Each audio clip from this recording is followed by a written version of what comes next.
The big thing that's impending is that we're probably going to have to move at some point, and kind of the direction we take is going to depend to some extent on the kind of place we can find, what the tasting room is going to be like, or if there's a kitchen or anything like that. Welcome to Season 9 of the No Dishes Podcast, presented by our friends at Game Day Men's Health. They have a wide variety of services. You can find out more at GameDayMen'sHealth.com.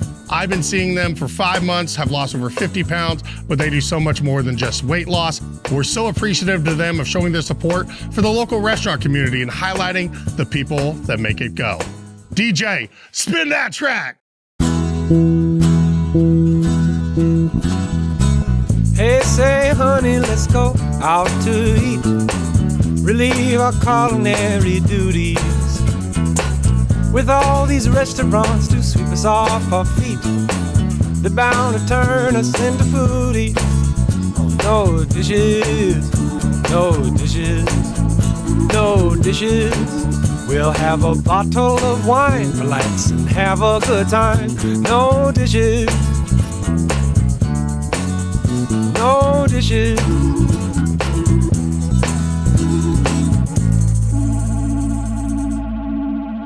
Welcome to another episode of the No Dishes Podcast. Today, we're talking cider. Friendly Beasts Cider Company. We're here with one of the owners, Jacob Schumacher. Jacob, how you doing, bud? I'm great. Happy to be here. Thanks for having me on. Yeah, man, I'm excited. So we were talking about it right before we started recording. We used to be neighbors. Yeah. Before we moved into this studio or this building, we were over there in what used to be kind of Artisan Alley. Mm-hmm. So for those that don't know, it's over there at like Second in the Beeline. Is Yeah, that Second in the Beeline. typically how you describe it? Say. Yeah, exactly. Yeah, I feel like most people could figure that out. So how long have you guys been there, and how long have you been involved? We've been there almost 8 years. Wow. Coming up 8 years in September. It's crazy. That's wild. It's flown by, Yeah. and people still come in and they're like, "Oh, how long have you been here?" And they can't believe it because we're kind of hidden. We are on the Beeline.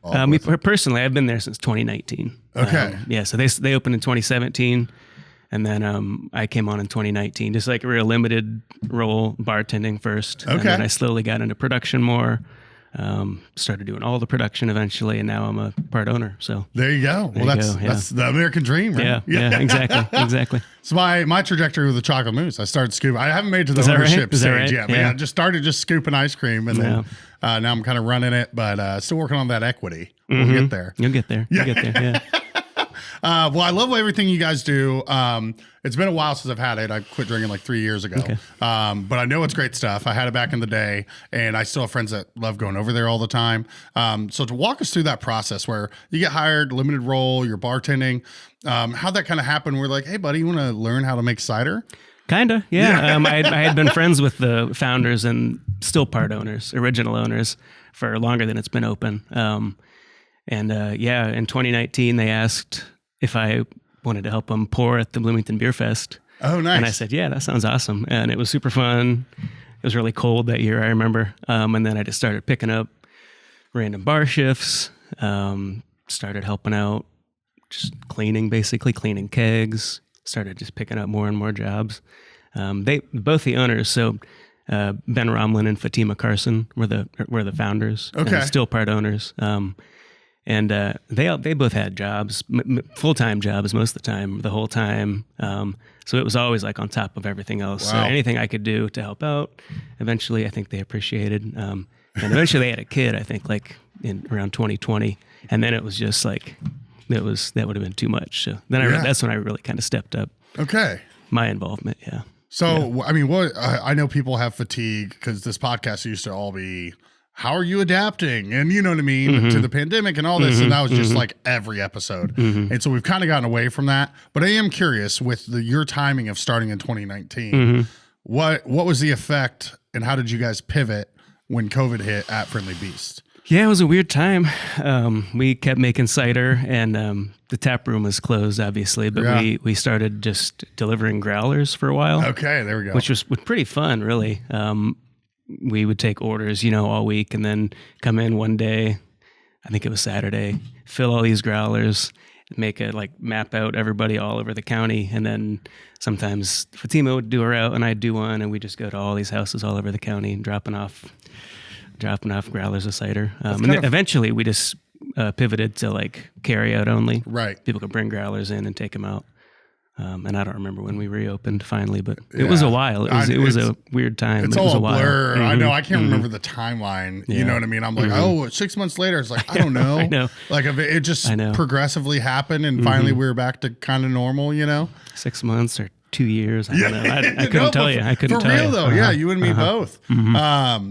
I just love it sounds fun to me to be like, I'm just driving around town today, dropping off cider. It was. I loved it. Yeah, I loved it. When as much as everything sucked and how horrible the whole situation was, it was interesting to see the way different restaurants, bars, cidery, pivoted. Which, by the way, before we keep going with this, is cidery a word? That's what we call it. Okay, cool. I hope it is. I think it is. Yeah, I think it is. So you guys vended at Taste of Bloomington. Yeah, Thank you. Yeah, Do you see our coasters? I did. Yeah, I was pretty happy with those. Thank you. Shout out Bad great. Knees and Mark Bookwalter. Yeah. But I kept saying Friendly Beasts Cidery, but when I typed it in, it was like, this isn't a word. I know. We use it anyway. We use it anyway. Okay, cool. All right, that makes me feel better because I was like, I feel like this is what it should be called. And then I actually looked before you got here. Garrett had the website pulled up. I'm like, okay, cider company. But all right. We use it. I don't know. So there's no judgment if I say cidery. No. And that's everyone knows cider company. Whatever. Yeah, everyone knows what the hell I'm talking about. Okay, so I'm assuming that's Fatima and Ben. Ben, okay. There in the picture, yep. Awesome. I love that photo above it too, just the different colors. That looks so sick. Yeah, they're beautiful. Sometimes when the flight board is right and then they're all like the range of colors like that, it's really beautiful. Yeah, so what are some of those lighter ones? Because I expect when I think cider, I'm picturing that kind of right side. What's that left side? Those. Or is that more just the lighting? It is the lighting, but I think they do range like that. Some of the lighter ones might be like some of the tea infused ones are lighter sometimes. Right now we have a rhubarb one on tap that turned out really kind of like opaque and light. It's really pretty. Cool. So I don't know. Let's you're all good. I was just curious. I kind of skipped over just the general overview, and that's an awesome shot of the patio, which you guys just expanded and redid, right? We did, April or May, Yeah. I still haven't been over. I need to check it out since you guys did that. But what's the general overview of Friendly Beasts? When they show up there, what can they expect? Can they find it anywhere else, or is it just the tap room? And I know Garrett has those hours pulled up as well. There's the tap room. That's our main thing. Open 7 days a week now. That's new. Dude, nice. Recently too. But we do distribute around town. I'd list them, but I know I'd forget people. But we're around town a little bit. Is Lenny's one of them? Lenny's is one of them. Yeah. I was trying to remember where I've seen it before. I don't look at draft lists like I used to, but I thought I recalled Lenny's. Definitely Lenny's. Orbit Room orders a lot. Oh yeah. Backdoor. Runcible Spoon. Atlas. And then also Feed Store Brewing in Bloomfield and Civilian and Spencer. Nice. Have you ate the food at Civilian? Yeah. Shit's good. I like it. Their beer's good. Feed Store too. And Feed Store has food trucks all the time. Those are both, I've seen them post about that. Yeah. That's awesome. So the tasting room, it's great when the patio's open. It's really nice out there. It expands our capacity a lot. The tasting room is a little cozy, which is nice sometimes. Sometimes it gets a little crowded. We usually have 5 things on tap, 5 ciders. You can do a flight. And we've recently added more non-alcoholic options, and we got our one-way permit. Nice. So we can sell beer now too. So we have a few more offerings than we used to. That's sweet. Well, that's good to know about the NA stuff because that's kind of a lot of times I still just get water when I go out, but every now and then I'll do an athletic or something, or Heartwork will have Capri Suns. Yeah. Oh, perfect. When Garrett just pulled this up, I was going to ask about. I'm a snacker. So you got chips, pub mix, pretzels. Okay. Yeah, just snacks. You're always welcome to bring in food. Get stuff delivered there, whatever. Yeah. Sweet. Do you have a lot of people take you up on that? Yeah, absolutely. Yeah, because sometimes they share with the bartenders too, which is nice. Yeah, which is nice. It is encouraged. It's the food tax. That's exactly right. Yeah, that's exactly. I just remember the early years of the tap when they didn't have a kitchen, and I'd go sit in there and order Jimmy John's. Or you can still do that at Alley Bar too, I don't remember that at Tap, but Alley Bar, They didn't have a kitchen for a year or two. Okay. Yeah, and everyone was like, "Oh, it's never gonna last. They don't have food." But that's awesome. All right, I'm gonna pop down, give me some Mother Bears. People do that. I'll have 2 brownies. You can have one. I can have one. Perfect. Sounds great. All right, so we talked about pretty much what you can expect when you show up. 7 days a week. It looked like 5 to 10, most of them. 5 to 10, most of them. Weekend hours are a little expanded. A little looser. Yeah. Awesome. Noon on a Saturday. Hit the farmer's market. Go get your little cider afterwards. Yeah, we get a lot of Beeline traffic on Saturday. Oh, I'm sure. Yeah, that's awesome, man. Yeah.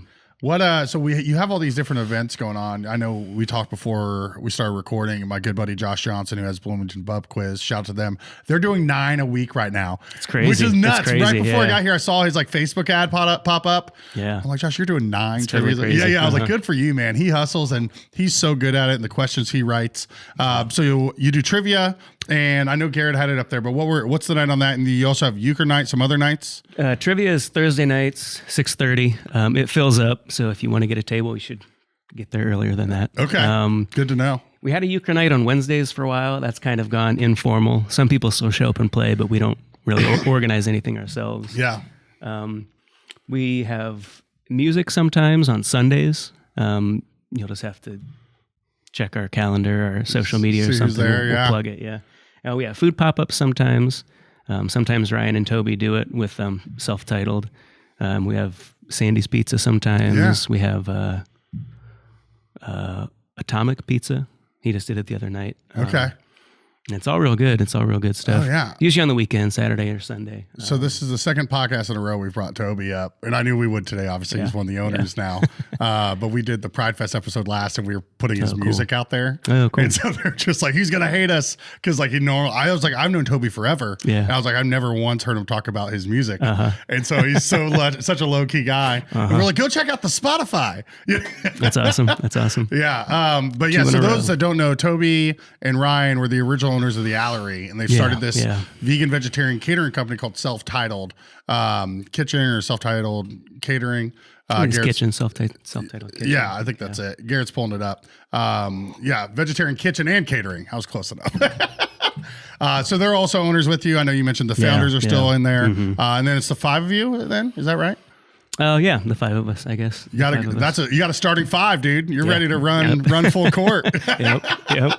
But yeah, just again, so many people loved the original Allery, and so I think it's exciting to know there's the original founders, yourself, all these great people behind Friendly Beasts, and that's what we really do on the podcast. Is like, who are the people behind your favorite spots? You know, are you wanting to move better, feel better, and live better? Look no further than Move Bloomington, where their small group personal training programs are designed to improve strength, balance, and flexibility. With a welcoming environment, their expertly guided workouts can help you feel supported in the life and activities you love in and out of the gym. Whether you're new to exercise, a lifelong athlete, or anywhere in between, their dedication to personalized programming will deliver sessions that meet you where you are. Visit movebloomington.com to learn more and get started today. Constellation Stage and Screen presents Next to Normal, the electrifying Tony and Pulitzer Prize-winning rock musical. See it on stage September 4th through the 21st at the Waldron Auditorium in downtown Bloomington. With a soaring, unforgettable score, Next to Normal delves into the heart of a family shattered by mental illness but held together by love. Hailed by the New York Times as a transformative, feel-everything musical, Next to Normal is on stage September 4th through the 21st in downtown Bloomington. Find tickets at cconstellation.org. I've been using WaterTech pools for all of my pool and hot tub needs for 2 seasons now and cannot recommend them highly enough. Jason, Brian, and their entire team are incredibly knowledgeable and can help you with your next pool installation, closing or opening, or just helping you maintain your chemicals and cleanliness throughout the year. They even do custom stainless steel pools. Learn more at Jays, that's Jays, watertechpools.com.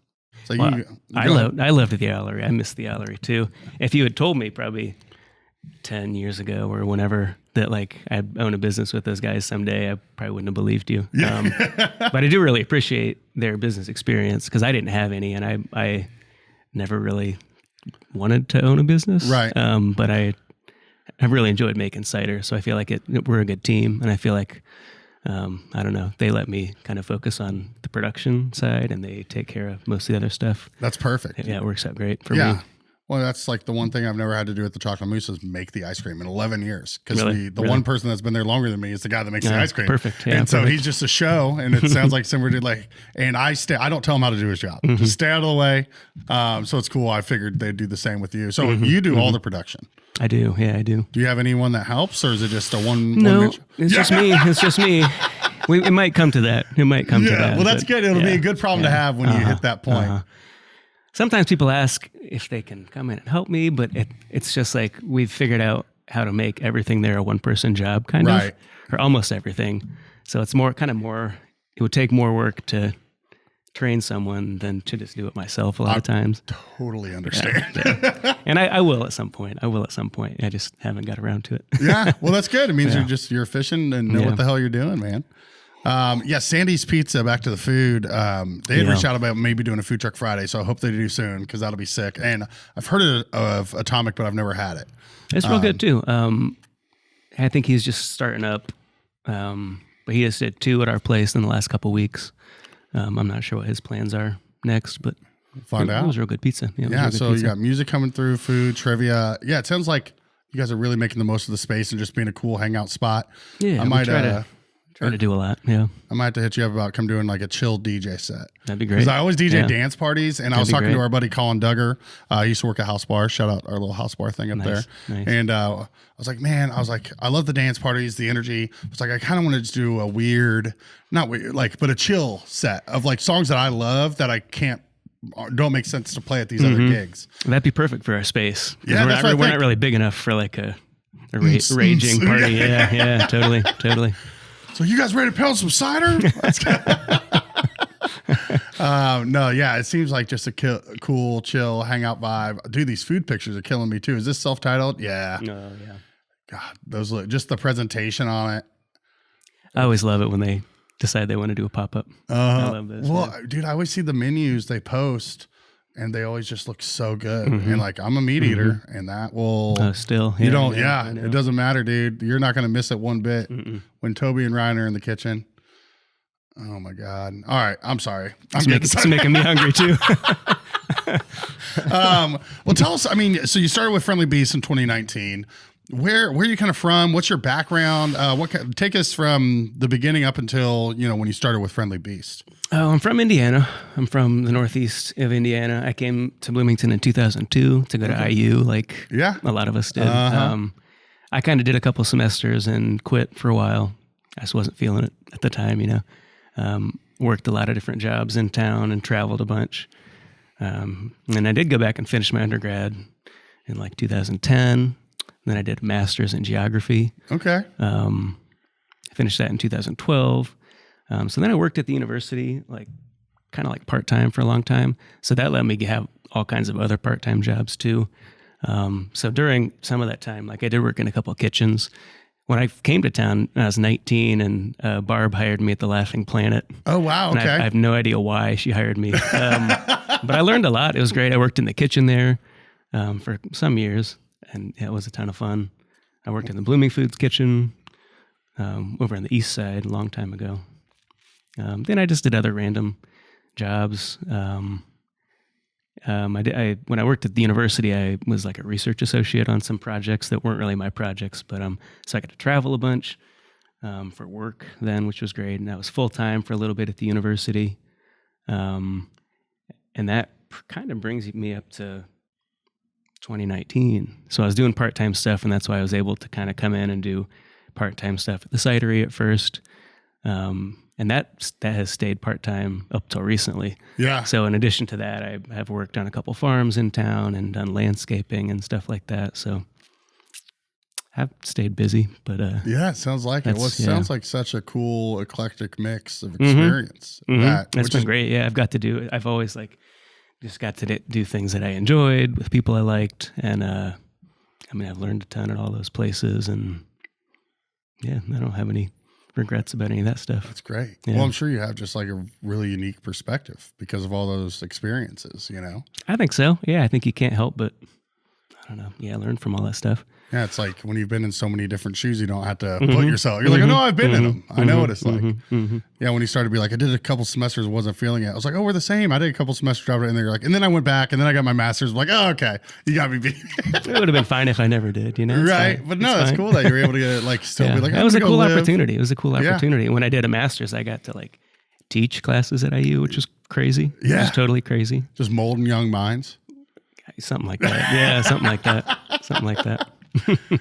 That's great, man. Yeah, Laughing Planet. Where we were talking about, I feel like on a recent one, is it Corvallis, Oregon, where there's still one?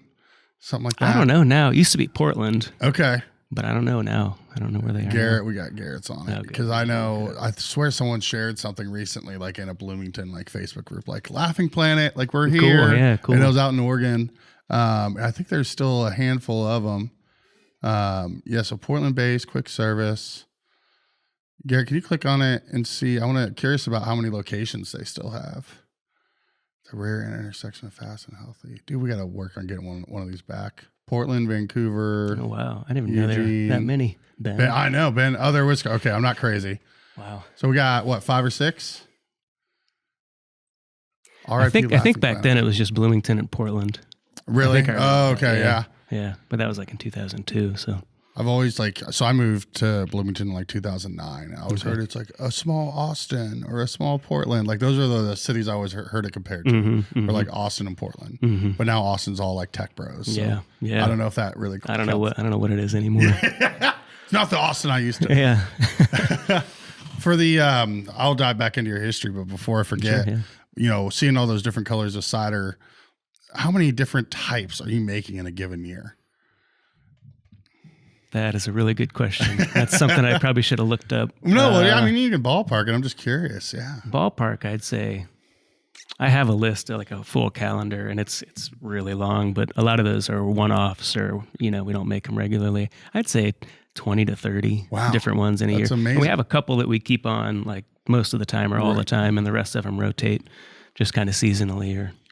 So it sounds like with that many, you almost have a new seasonal one on almost every other week. Almost. Usually when people come in, there's something new on tap or almost every time. Yeah. Well, that's awesome because one of my biggest frustrations is that we don't do more seasonal ice creams at the Chocolate Moose. Like we have our seasonals, but we'll have 1 or 2 for like 3 months. And I was like, I want to churn out, pun intended, like cool and creative shit all the time. Yeah. But again, ours is a one-man show for a lot of volume, and that's a lot to ask of them. Yeah. So maybe we'll get to that point. But I love that are you like typically like, do you just get inspiration or what do you draw that from when you're coming up with these? Sometimes, a lot of the recipes we do are ones that Ben Fatima came up with. Okay. So they're just, and it's great because I have all those I can draw on, and some of it is when like, ingredients are available seasonally. Okay. But then, sometimes I have a inspiration for trying something new, and that could come from anywhere. Another cider I had somewhere else, or if I see there's a ingredient available I can try or something like that. You ever been like at Inkwell and had like a brown sugar Pop-Tart and been like, I need a brown sugar Pop-Tart cider or like something like that? We do have a brown sugar cinnamon cider. Yeah. Oh my God. Okay. That's a favorite in the wintertime. Cinnaslov. That's Can you make me an NA version? Just kidding. I could try. Do you make how would that work for you to make your own NA? Because I'm assuming right now you don't. We don't. Yeah. And I've seen those before, and I don't know how they make them. Yeah. Because I think it would be. I think you'd have to heat it, and it's all a bunch of stuff that I don't really want to get into. Right. Yeah, I feel like it'd be fairly labor intensive. I think so. And it sounds like you have your hands full enough as it is. I think, we're busy enough. We're busy enough. Yeah. I'm not against it. Maybe if someone knows maybe if someone can explain how to do that to me, I'll try it or something. Yeah. Do you ever get much chance to just kind of hang out and talk with like any of the local brewers or distillers in town? Sometimes. I know a lot of them. And a lot of times it's at events like that. At Taste, I didn't have time to do anything. I didn't have time to think because we were so busy. Yeah. But things like that. Like we did Fowler Brewfest not too long ago, and I talked to some people there. So sometimes. But it's usually at events and things like that. When you're all crossing paths. Yeah, when we're there anyway. When we're done setting up beforehand and everyone's just hanging around and stuff. Right. Yeah. Yeah, that'd be. Have you guys done any collaborations with local farms or other organizations where, like, because I know you said you worked on farms and you're doing all this stuff. Like, season 9 of the No Dishes podcast is presented by our friends at Game Day Men's Health. I've been seeing them for the past 5 months and have lost over 50 pounds using tirzepatide. But they do so much more than just weight loss. Whether you're suffering from fatigue, loss of motivation, poor sleep, or other wellness concerns, Game Day Men's Health can help. Check out GameDayMen'sHealth.com today to schedule your free testosterone test and consultation to get yourself back in the game. Better business, better community. For over a century, the Greater Bloomington Chamber of Commerce has been a cornerstone of business growth and community development. They are dedicated to helping local businesses thrive. Their business is all about your business. Join the chamber today. Call 812-336-6381 or visit chamberbloomington.org to learn more. They're like, oh, we've got this and it's featuring this from this local organization or farm or business. Yeah, we've done a lot. Like I just recently went to the farmer's market and got peaches from Graber. Okay. So I'm going to press those next week and we'll have a peach flavored cider. We got rhubarb from Bread and Roses Gardens, and then we also got some rhubarb from McClure's Orchard. Okay. And that's where we get all our juice from too, McClure's. That's up near Peru, Indiana. Interesting. Okay. We've used spice mixes from Cardinal. We get all our tea blends, or most of our tea blends, from Cup and Kettle. Nice. Yeah, Jessica's been on here. Yeah, she's great. Oh, nice. Yeah, she knows great. She knows her stuff too. Yeah, yeah, she's great. Honey from Hunters, we use that. There's probably more too. It's just what I. Of course, I'm no, yeah, off it's the top of so my so head, hard yeah. to remember all of those, but no, that's cool. I just love that spirit of collaboration and sourcing locally. And we try to, yeah, when we can, definitely. what's your personal favorite that you've ever made? And what do you call the process? Do you call it like that? I would say, oh, this is my favorite beer that I've brewed. This is my favorite cider that I've. I always just say cider making. Okay. That I've made. I mean, the Yeah. process is fermenting, but then there's more to it than just that, Right. I thought you might ask this question, so I actually thought about it. Okay. And I there are really like a lot of them that I like. I think my favorite one that I've done recently is called King Crab. It's like a blend of Kingston Black variety and crabapple. Interesting. So it's got like it's nice and dry and tart. I tend to like the drier ones, and we've done a couple different like crabapple blends. But I think that's my favorite one that I've done recently. I love the name too. Like, I don't want a seafood cider. Like, no, that's not it. Yeah. You King serve it crab. with some drawn butter. No. I Like, not at all. I drew a little cute little crab with the crown on it on the sign. Oh, it. nice. I was pretty proud of that. But there's a lot of good ones. We do a lot of hopped ones too. Yeah. And actually, I remember that very first beer fest I worked in 2019. One of the ones we had on tap was called Ape Fruit, and it's fresh pressed grapefruit and citra hop. And that one is also one of my favorites of all time still. That's one we do again. I'll do that one again probably in the spring. I love it, man. Yeah. Cool. Yeah, I was like, I know it's like picking a favorite child. Yeah, like it is a little bit. Just we can do the highlights. Yeah, it's like I'm sure there's a list of these are my favorites. But what about like what's your guys' like top seller that seems to be the most popular one? In the tap room, I'm not sure. Some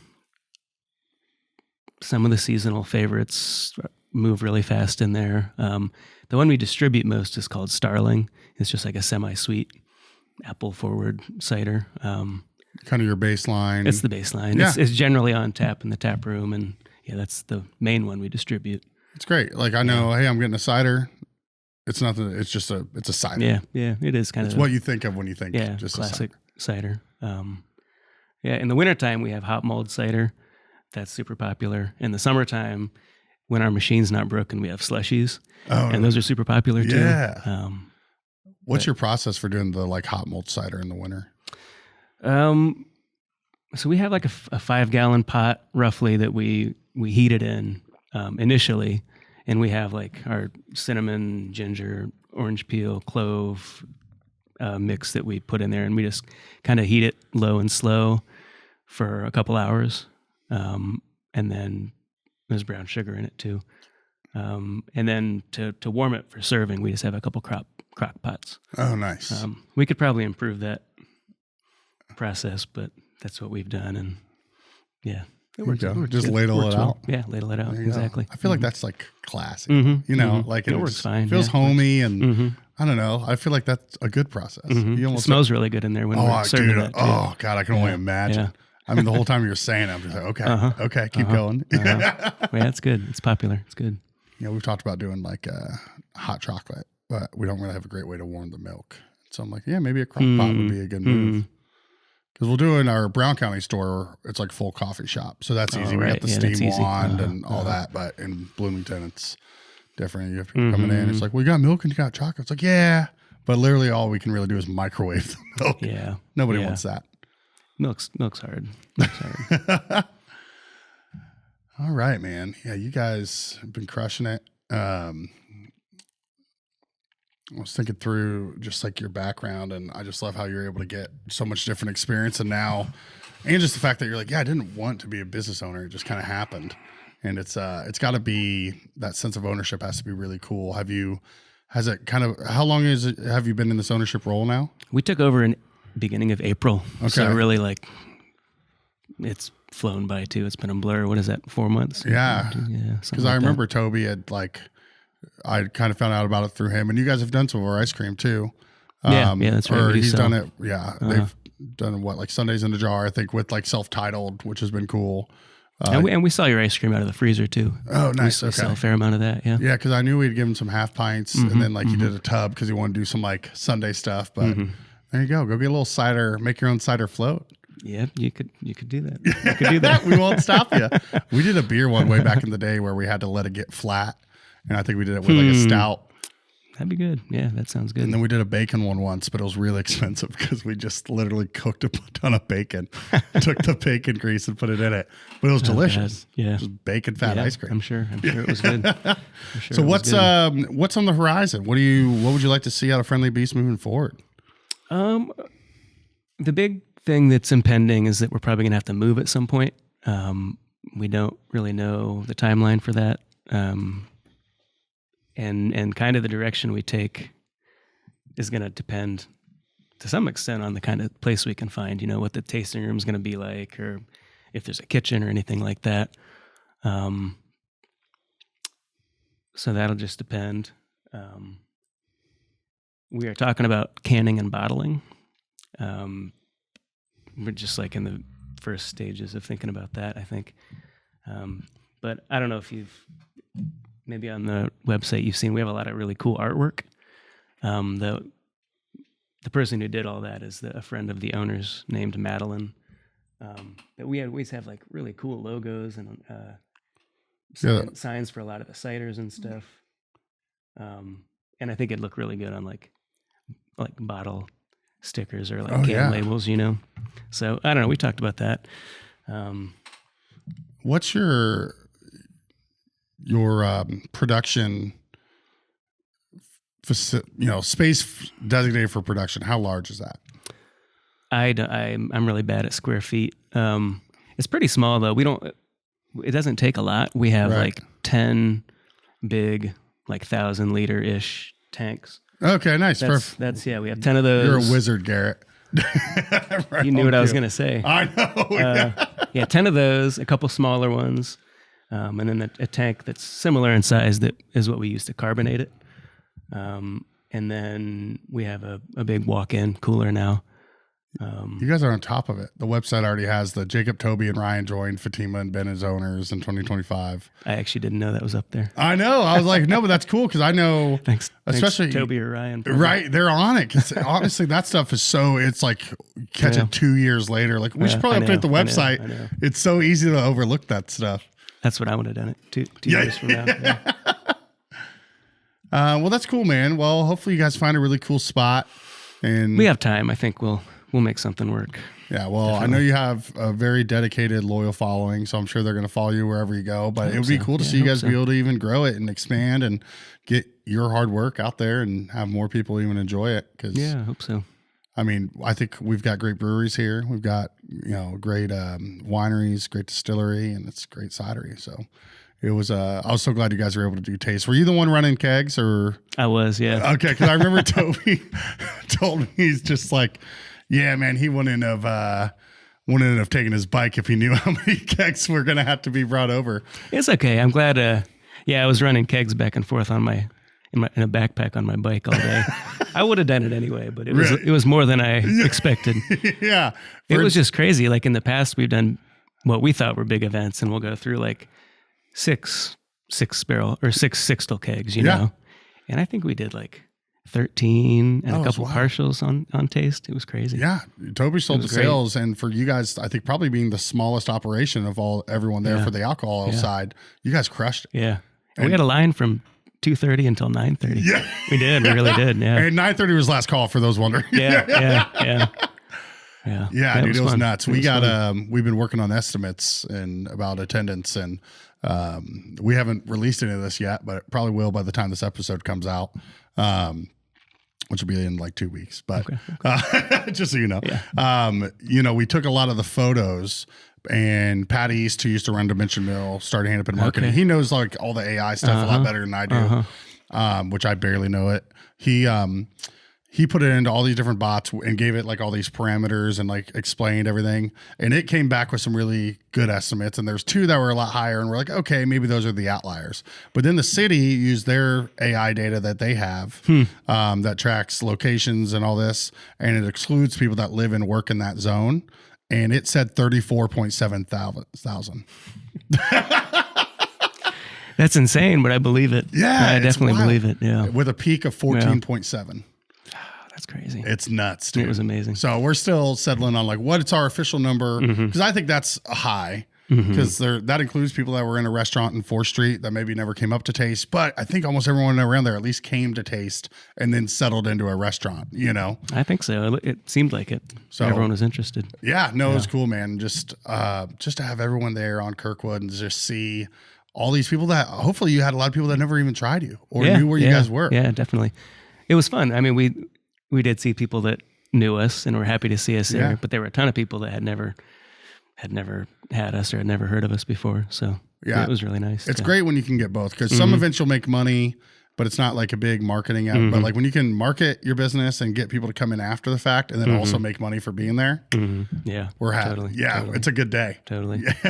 The No Dishes podcast is brought to you by visitbloomington.com. VisitBloomington.com is the best resource for restaurant and culinary information, special events, fun activities, places to stay, and more in our area. We share a similar mission here on the No Dishes podcast of highlighting local businesses and the people who make our community unique. We can't thank them enough for hopping on board. Check them out at visitbloomington.com to easily plan your next meal, visit, or night out on the town.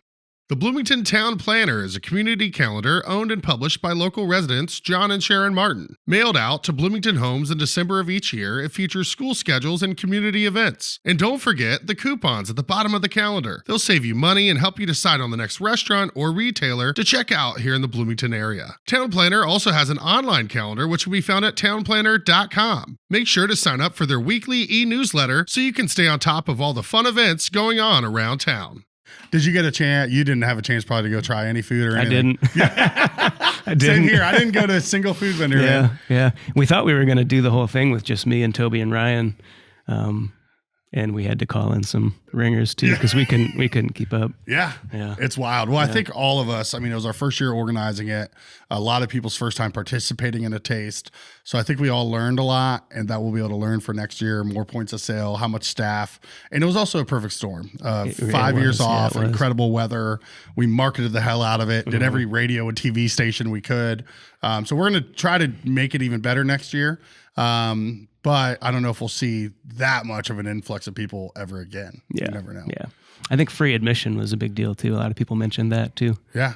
Yeah. It really was a perfect storm of goodness, you know. I've said as long as I'm in charge, we're keeping the $5 cap on food. Yeah. We're keeping free admission. We're keeping it on Kirkwood. Yeah. As long as I'm allowed to, as long as sponsors keep backing us and making it possible to free to attend, it's just easy. You don't have to pay for security to check tickets or do the old taste. Yeah. In 2019 used 500 volunteers. That's crazy. We That's use crazy. 20%. Yeah. Like Wow. just for taking tickets and all that. And so yeah, hopefully we can just keep that model going, man, because it's just accessible to everybody. And so you can still feel the energy and be a part of it, even if you're not spending a dime. You know? Oh yeah, totally.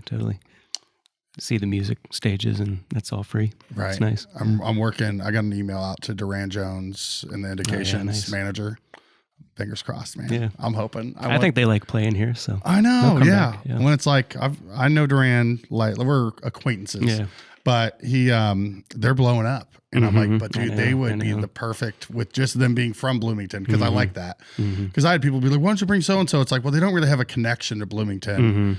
I wanted to still, when it's a taste, it's the food, it's the alcohol, it's the music in all senses. Yeah, it's not just like, yeah, let's bring in these outside bands because they're fun. It's like, no, let's highlight the Bloomington musicians as well. And so even though they're not here anymore, I feel like that would be a cool one. Oh, they definitely have a tie. They definitely have a tie to Bloomington. Oh, yeah. Well, I think they formed while they were all in the Jacob School. That'd be perfect, though, on like the main stage at the end of the night. That's what I'm thinking. Bring the show down. Oh, That'd be awesome. dude, that'd be such a vibe. Anyway, I'm getting carried away. Yeah. I get excited talking about it. That's exciting. It is Well, exciting. we've already penciled in August 1st, 2026. Cool. I looked at the MCCSC calendar. Kids go back that next week, and we're just going to try to keep having it be last hurrah. And we're going to plan on it being 90 degrees next year. I don't think we're going to get that lucky 2 years in a row. know. It was pretty lucky. So you didn't get to try any of the food vendors because you were busting your butt selling cider and riding kegs back and forth. But where do you have favorite spots in town that you typically go to otherwise? I honestly don't go out to eat a lot. I do miss the Owlery still. I miss the Laughing Planet. We go to Upland a fair amount, eat there. So that's one spot where I did the tofu salad. Okay. But I thought I was subbing salmon, but I added salmon. So the tofu was still on there. That shit blew my mind. It was I bet that's good. Yeah. So good. I didn't know if you'd had it, but they, I've had that salad. It's a good salad. Yeah, Upland does their tofu right. And I was like, dude, I've been holding out because I've been over here like the couple times I've had tofu has been plain and boring. And it can be boring. I don't like the texture, It can be but really good too. Yeah. Yeah. Totally. I really like the pizza at Heartwork. Have you had that? Oh, so good. Yeah. That's great. I went for one of their like soft openings when they were like first just trying it out, and I've gone back since, and it's improved every time. Yeah. It's getting the bread, the dough's getting crispier, the top, it's all just dialed in, man. It's better than it used to be. I think so. I got to get back up there then. Yeah, dude. Yeah. And it always kind of makes me nervous when a place like that starts a kitchen or like starts having food, because sometimes they don't have it dialed in at first. Yeah. But I had it early and I thought it was really good. Even then. Jeff it was really good. Brown, one of the owners, used to work at King Dough. That makes sense. He's got some that cred. makes sense. Yeah. And then Aubrey just knows what the hell she's doing. Dan's an incredible brewer. He is, They just won New Business of the Year for the Chamber. So I'm really excited for them. They deserve it. Sense. Yeah. Do you get what about, I'm assuming it might be in line with some of the bars that distribute Friendly Beasts, considering some of the ones you mentioned, but are those some of your favorite watering holes? Yeah, definitely. Some of them. I try to go to Orbit Room a lot. I like it down there. Oh yeah. TV Mike's the man. Mike's a good dude. Yeah. Dude, he helped so much on Taste. Yeah. He did a whole stage, right? Yeah. He booked the whole WFHB Orbit Room stage. And it was nice because I just said, here's a budget.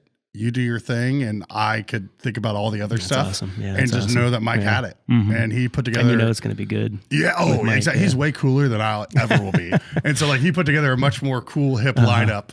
I played it straight down the middle, appealed to the masses, and then that stage was like cool. Yeah, it looked all cool.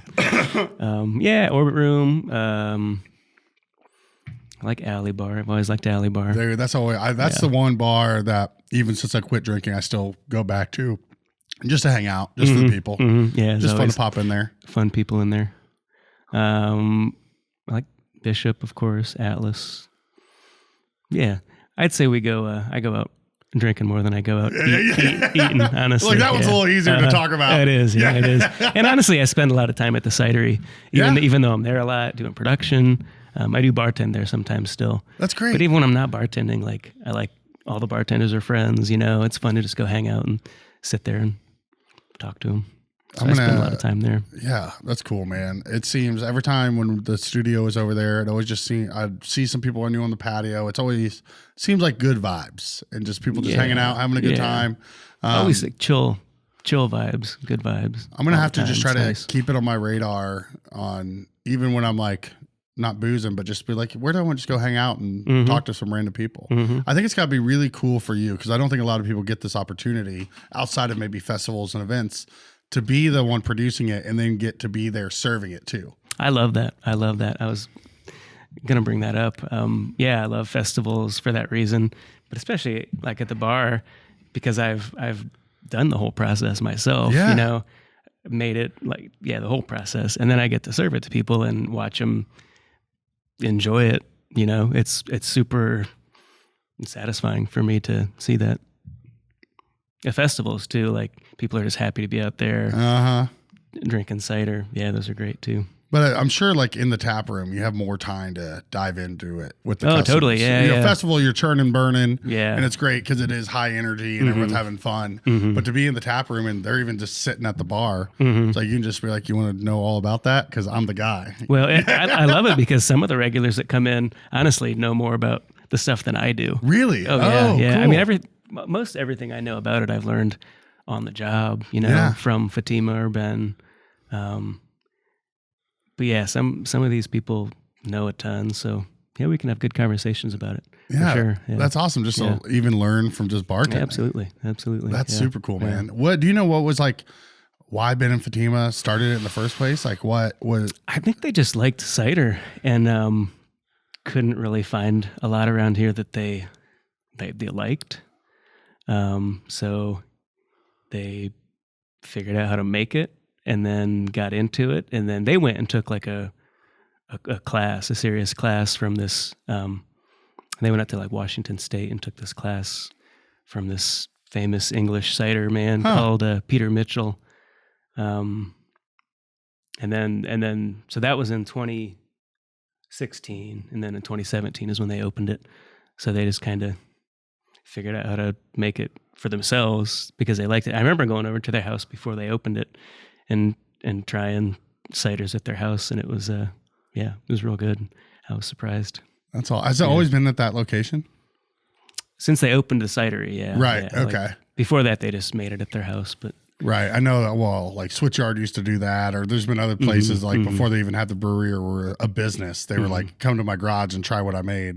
You know, I think it was a little like that. Yeah, it was a little like that. That's awesome, man. Cool. Well, keep up the great work. I appreciate you coming here and just sharing everything you're doing. And Yeah, thanks for having me on. Yeah. Anything else we didn't get to cover that you want the people to know about you or Friendly Beast? Oh, I don't think so. Like I said, I never really intended to own a business, but it's really been great so far, and I appreciate how the support of like Toby and Ryan and Ben and Fatima and all our customers too. It's a good spot. I'm happy doing it, and I appreciate it. Yeah, that's all you can ask for, man. Yeah, totally. Good people, good cider, good vibes. Yeah. Jacob, cheers. Thanks, man. Thanks, man. Cheers.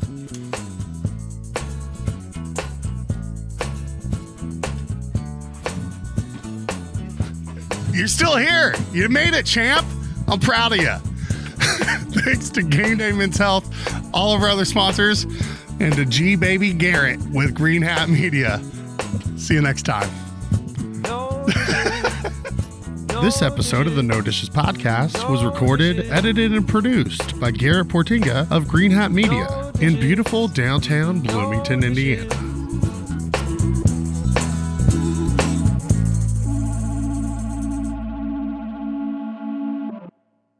No Dishes Media. No Dishes Media.